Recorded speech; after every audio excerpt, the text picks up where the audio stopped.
Shall we move on then to Hot Fuzz? Why not? Yes, so we're still in loving pastiche territory with Wright's next film, Hot Fuzz, an ode to and send-up of action comedies and buddy cop movies. The stars again Simon Pegg, who plays Sergeant Nicholas Angel, a poster boy officer in the Metropolitan Police who is so good he is, to put not too fine a point on it, making everyone else look bad. To save his fellow and less productive officers from further embarrassment, Angel is shipped off to the sleepy town of Sanford, here played by Wright's hometown of Wells.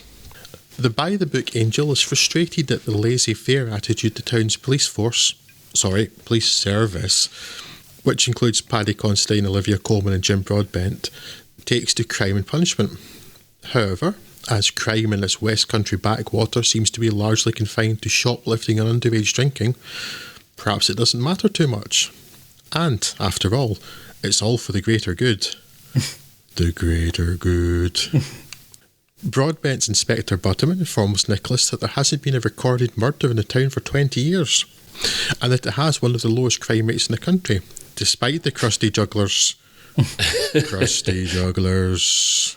Rather than being reassured by this, though, the good sergeant thinks that something is rotten in the state of Sanford and sets out to uncover the truth, helped by his new partner Danny, Nick Frost.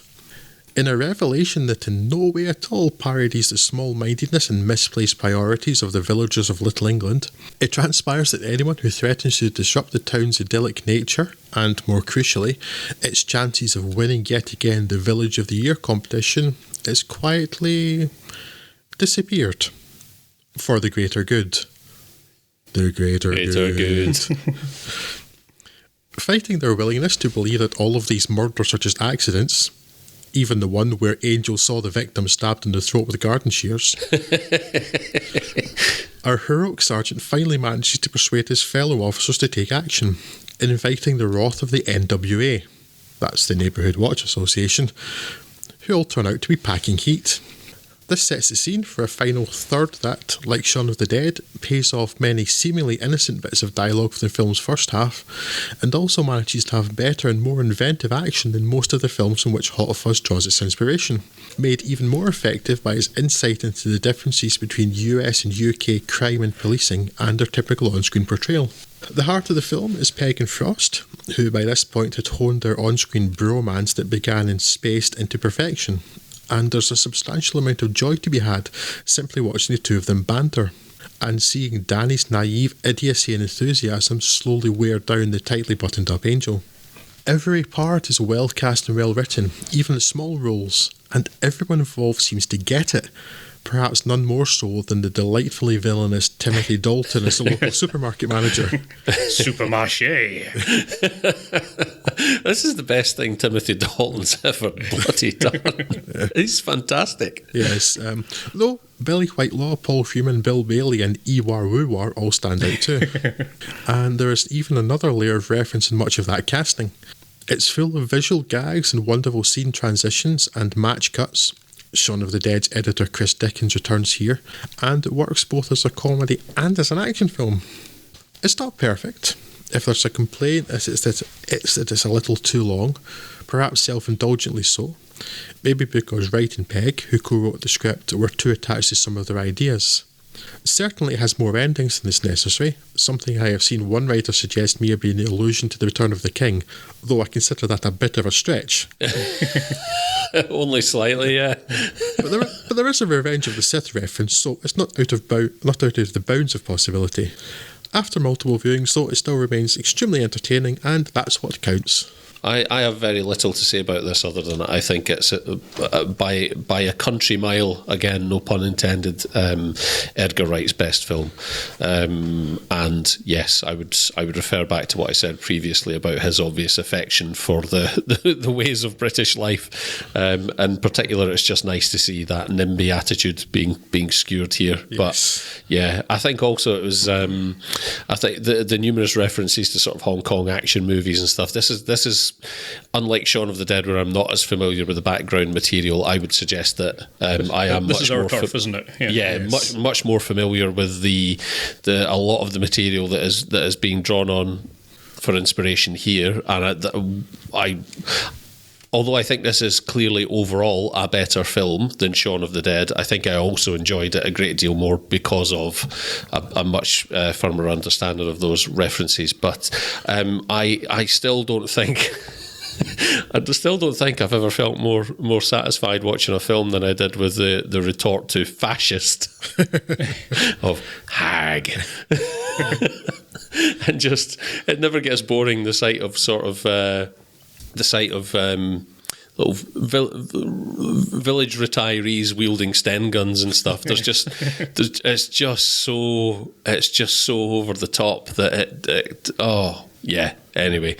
Yeah, it's, before Scott, when you were talking about this, like being, and Scott was echoing you, let's like this being our sort of film. What I was quite amused to find, though, and I think Scott will probably agree with me because we largely talked about this last time.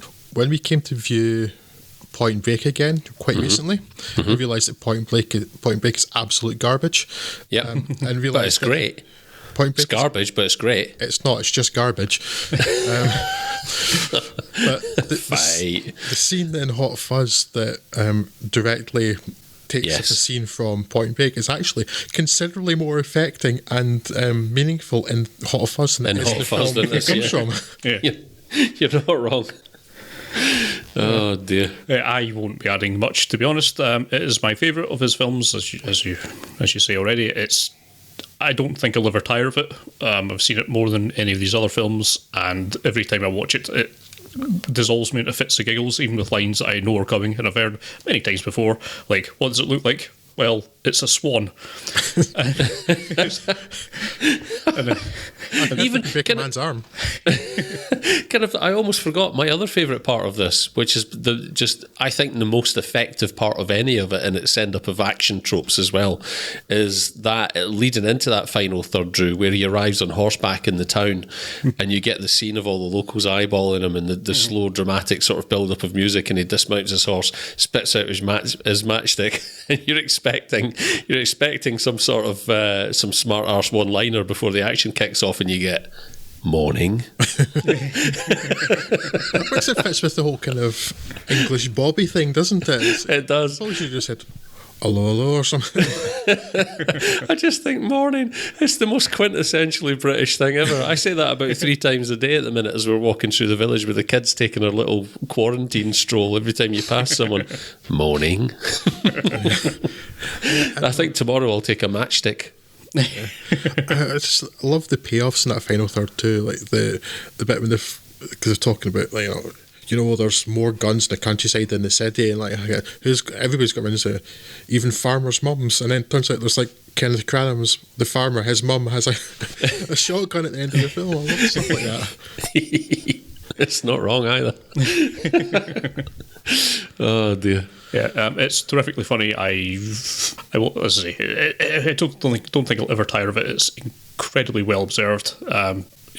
Again, perhaps knowing the subject matter helps a little bit, but I think even if you don't, it's still an incredibly funny film. And it's the high watermark for me for Edgar Wright. So yes, highly recommended. The only caveat I would add is I would like the opinion, especially if anyone's listening to this, I would like the opinion of, specifically, I think, someone American, as to what they think of this film, as to whether that humour plays so well over there, not being as familiar with the tropes of sort of daily British life. I know it does for some people. There's a couple podcasts I listen to who like a lot of British stuff, like Doctor Who and various other things, and some of them, one in particular, really, really loves Edgar Wright stuff, and really, really likes Hot Fuzz. So I think it does play. Maybe not everybody, but it does. It's still a well enough made film that it ought to survive without having those reference points necessarily. It's still a very, very well made film. So I would hope that it does. Yeah.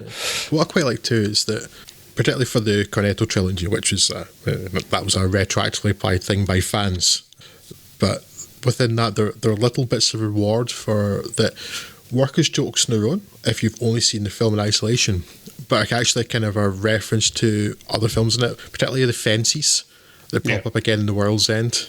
And there's just wee touches like that. Again, it works as a bit of humour on its own. Like we've seen the incredibly capable Nicholas Angel vaulting over fences, but you realise, it's a reference to Shaun of the Dead. And then it comes back in The World's End, and it's not overloaded. You could go too heavy on that quite easily. Yeah. But it's more like an Easter egg almost for just people little who've seen callbacks, yeah. They're quite subtle, and because they work on their own anyway. There's one or two things like that, and I really like that.